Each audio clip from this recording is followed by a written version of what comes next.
Blackpink is the revolution. Hey boy.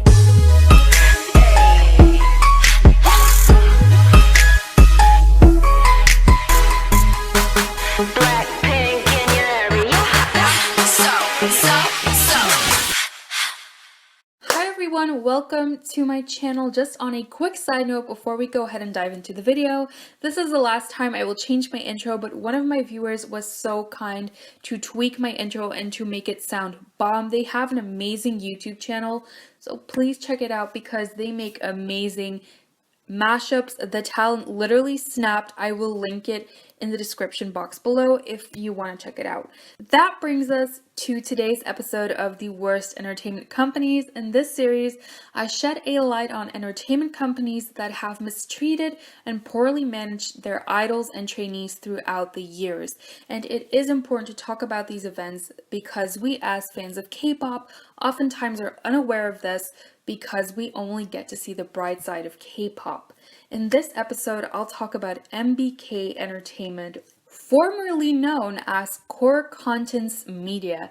They have a long history of mistreating and poorly managing and promoting their groups, and I promise you that this episode will be a journey, girl. There will be twists and turns because MBK is a mess if I've ever seen one.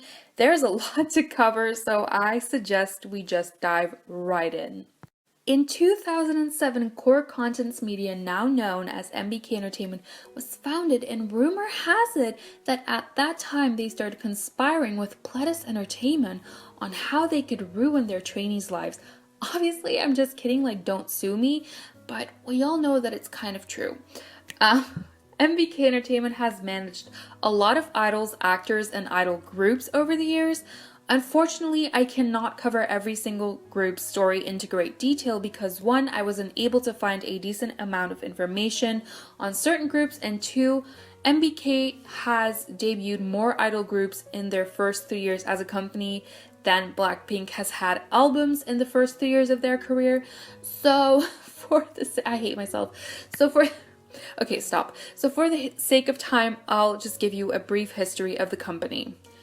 In their early years, MBK Entertainment were responsible for managing artists and idol groups such as SG, Wannabe, SIA, Youngpa, Hong Young, Supernova, and a lot of these artists and idol groups had initially made their debut under Mnet Media and were later moved to GongKeys Media, and some of them had initially debuted under a different company and later on signed with them. Most of them went on to sign with another company and left GongKeys Media after a few years. Black Pearl would be the first group MBK would produce themselves, and they made their debut in July of 2007. The group had a few lineup changes as one of the members left due to personal reasons, and in 2010 they would add a member to the group. Black Pearl would become most known for their song Go Go Sing after Go Go Bebe? No, Go Go Sing. After this comeback, things went completely quiet and the members went on to focus on solo projects, but MBK never really released an official statement announcing the group's disbandment. In 2009, MBK debuted a girl group that would help define the second generation of K-pop, Tiara. The group originally consisted of Kyuri, Soyeon, Poram, Cheon, Hyomin, and Unchung. The public was first introduced to Tiara through their song Lie. Their debut was actually met with criticism because many K-nets found the performance unprofessional and they even accused the group of lip-syncing. Later on that same year, Tiara's popularity would increase rapidly with the release of Bo Peep. While many may find the song annoying, it managed to peak at number 4 on the Gaon chart. At the end of 2009, they would win the award for Rookie of the Year alongside 4 Minute. Bo Peep got them 5 music show wins in total, and it was clear that the group success was not about to slow down anytime soon. This was proven to be true when Tiara released I Go Crazy Because of You in 2010. The song immediately peaked at number 1 on the Count chart, and on July 16th of 2010, MBK announced that they would be adding Hwayoung to the group, and that would make T-ara a 7-member group. MBK's reasoning for this is that the group would look more complete if some of the members were working on solo projects, and that it would take away some of the work pressure. Looking back on it now, I'm pretty sure MBK heavily and deeply regrets adding her to the group. And for those of you who don't know what I'm talking about, don't worry, all will be explained soon. In 2011, T-ara released their breakout hit Roly Poly. It sounds so weird when you say it in English. Sounds much, yeah, whatever. It would go on to become the best-selling single of the year. They even won the award for Best Music Video at the Melon Music Awards that year, and Singer of the Year at the Count Chart Awards. So they were doing really well. And in September, they would release the Japanese version of Bo Peep, and that instantly peaked at number 1 on the Oricon chart. I don't know if I'm saying that correctly, but they were the first non-Japanese girl group to do so. In November of 2011, T-ara released Cry Cry. MBK invested 1 billion won, which is around $800,000, to create a drama version of the music video, and Cry Cry peaked at number 1 on Billboard Korea K-Pop Hot 100. In January of 2012, they returned with their single Lovey Dovey, which again peaked at number 1 on the charts. They even ranked 17th in the top 40 power celebrities of Forbes Korea. And I keep mentioning all of these numbers and achievements because I truly want you to understand how successful T-ara was, and they were on their way to become the biggest girl group next to Girls' Generation at the time. But that same year, things took a surprising turn. In May of 2012, MBK announced that they would be adding 2 members to the group, Lee Ah-rum and Kim Tani. Tani actually never got to make her debut in T-ara and was locked up in MBK's basement without any further explanation. Ah-rum was introduced to T-ara's fans during their day-by-day comeback, and the comeback once again was a success. Later that same month, T-ara held a 2-day concert in Japan. On the first day of the concert, Hwayoung was unable to perform. Because she was suffering from a leg injury, she was only able to perform 1 song. Quite a few members of T-ara took to Twitter to ever so subtly vent about their frustration. Hyomin tweeted, "The differences in levels of determination. Let us all have more determination." And Cheon tweeted, "The differences in levels of determination, always be humble and sensible. I applaud you, acting genius." Eunjung added, "A position can make or break a person, but determination can make a person too. Sigh, it's unfortunate. You have to know to take care of the people around you."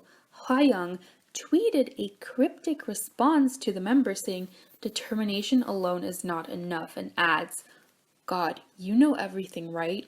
Her twin sister, who was part of the group Five Dolls at the time, who I'll talk about later, was adding to the drama by tweeting, "My other half is going through troubles," to which Hwayoung responded, "I only have you." T-ara's fans lost their when they saw this, and they started burning their merchandise, destroying their CDs. People were making matters worse by posting cropped photos and compiling clips of T-ara allegedly bullying Hwayoung. The bullying scandal greatly affected T-ara's career.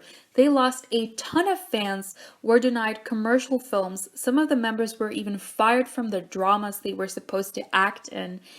MBK Entertainment's response was to terminate Hwayoung's contract because she was negatively affecting the group's teamwork. But the entertainment remained quiet and never actually released a statement on the matter defending T-ara. T-ara returned in September of 2012 with Day and Night. Despite the controversy, the comeback was fairly successful. and MBK would continue to push T-ara and promoted them actively in the following years, and they were still doing well, but the bullying scandal took a huge toll on their career. And over the years, people still remained quiet and never really spoke about the issue. That was until 2017 when Hwayoung and her twin sister Hyojung appeared on a show called Taxi, where they talked about the bullying scandal. Hwayoung said that it's normal for fights to happen between girls, and looking back on it now, that she was still young and inexperienced at the time. She also said that during that time she locked herself in the bathroom and cried by herself a lot, and because of the stress she lost a lot of weight. When a former staff member of MBK Entertainment watched this episode of Taxi, he could not believe what they said, and he spoke out against Hwayoung's statements, ultimately revealing what happened at that time.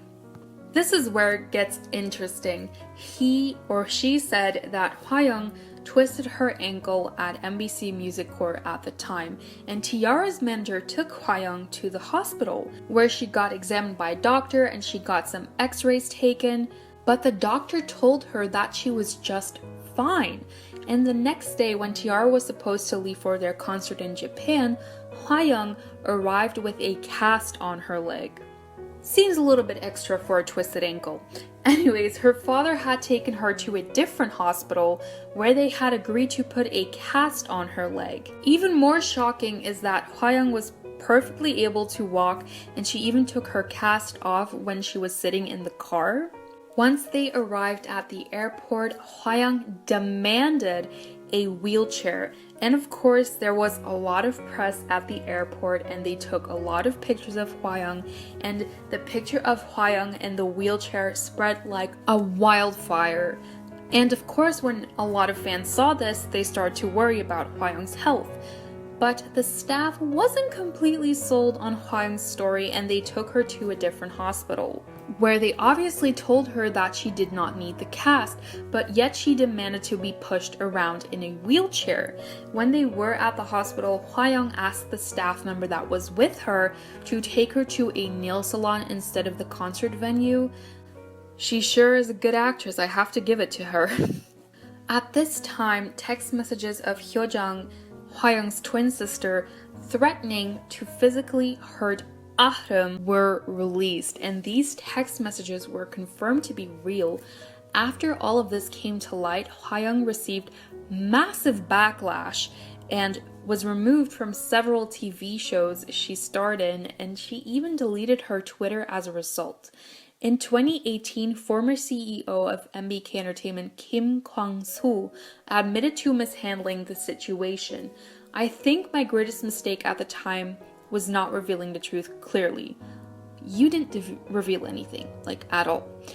When rumors of bullying spread, I thought there was nothing for us to apologize for because we had done nothing wrong. I thought that things would quiet down if we just stayed still. He added, "When the issue got further out of control, the agency's staff and managers told me that the T-ara members needed a break, but again, I didn't listen. I thought that since T-ara hadn't done anything wrong, it would look like we were admitting guilt if we put them on a hiatus. We promoted more heavily with the thought that we had to endure the hardships now. However, as a result, the public turned even more against T-ara. Thinking about it now, T-ara didn't do anything wrong. I made a serious mistake." All of this evidence seems to come a little too late, as most of the damage was done way back in 2012. Imagine how different things could have been for T-ara if their company had actually spoken out about the matter and defended them. In early 2017, T-ara would release a final album with the remaining members, as Ahram had also left the group in 2013, but two of the members wouldn't participate as their contracts would have already expired by then. And so the four remaining members went on to release the final album, and after 5 years of not winning any music show wins, they finally won their final music show win for Say My Name. MBK did not release any statements on T-ara's status after the final album, But in January, Hyomin announced on her Instagram that she and the remaining 4 members of T-ara had decided not to re-sign with the company, and MBK would then confirm that they had left the company.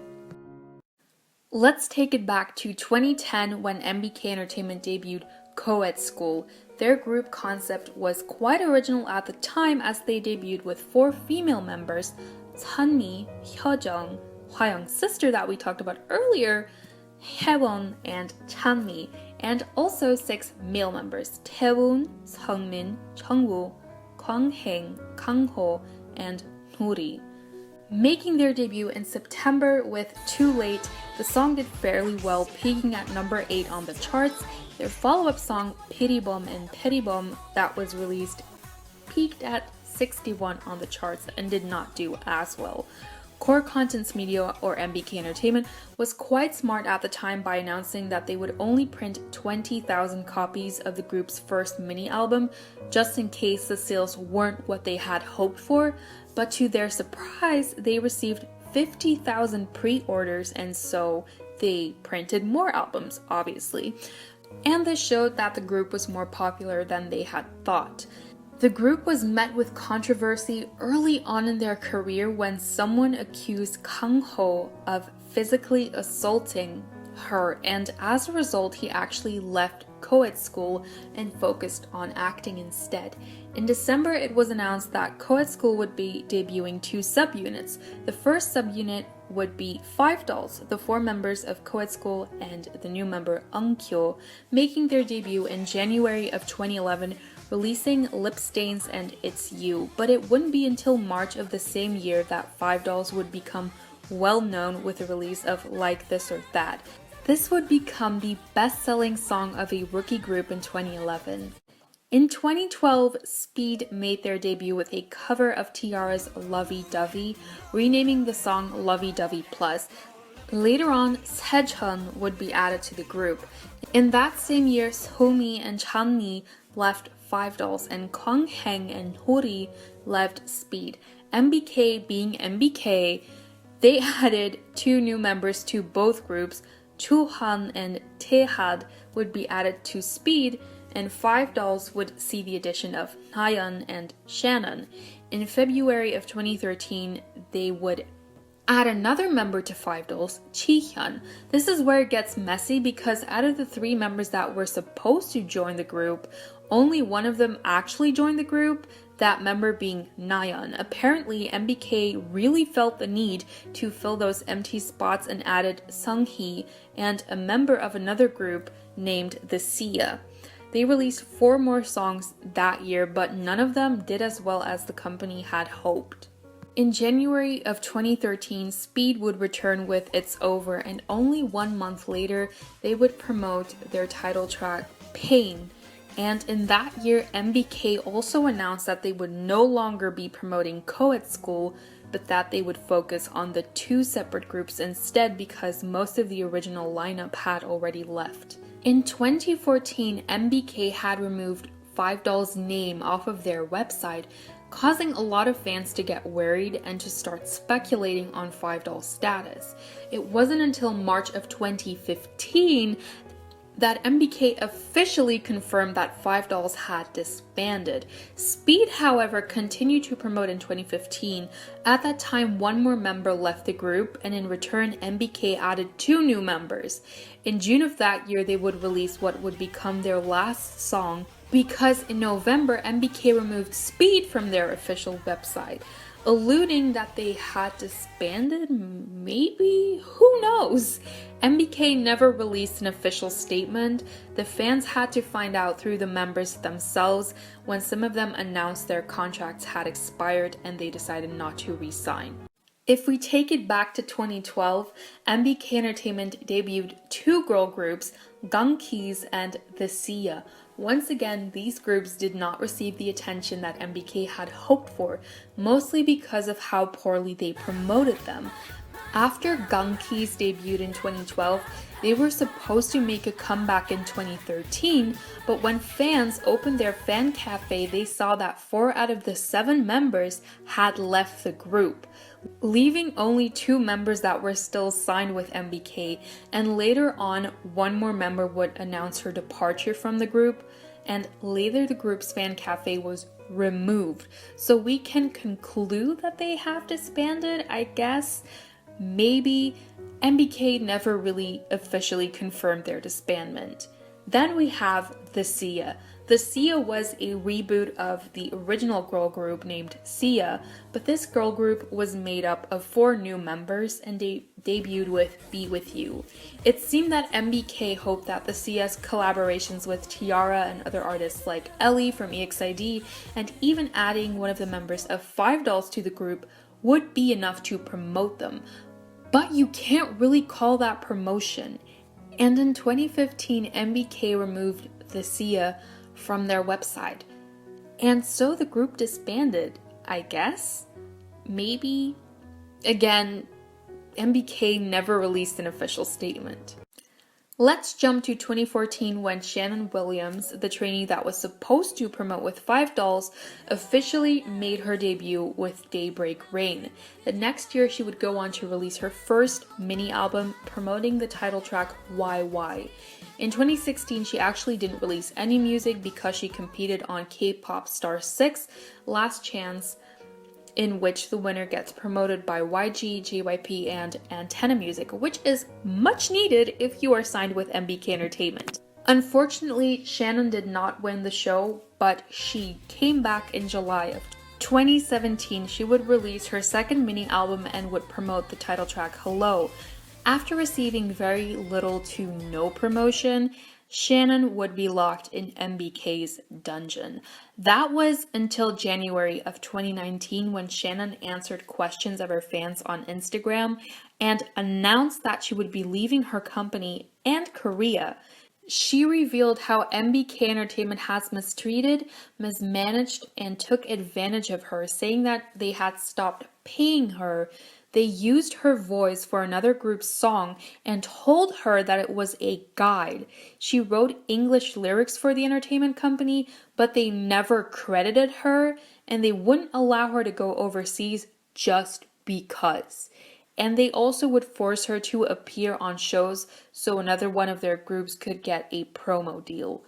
All of this is pretty messed up, and I'm glad that Shannon got out of there. 'Cause damn, they probably would have taken her off of their website too without telling anyone anything.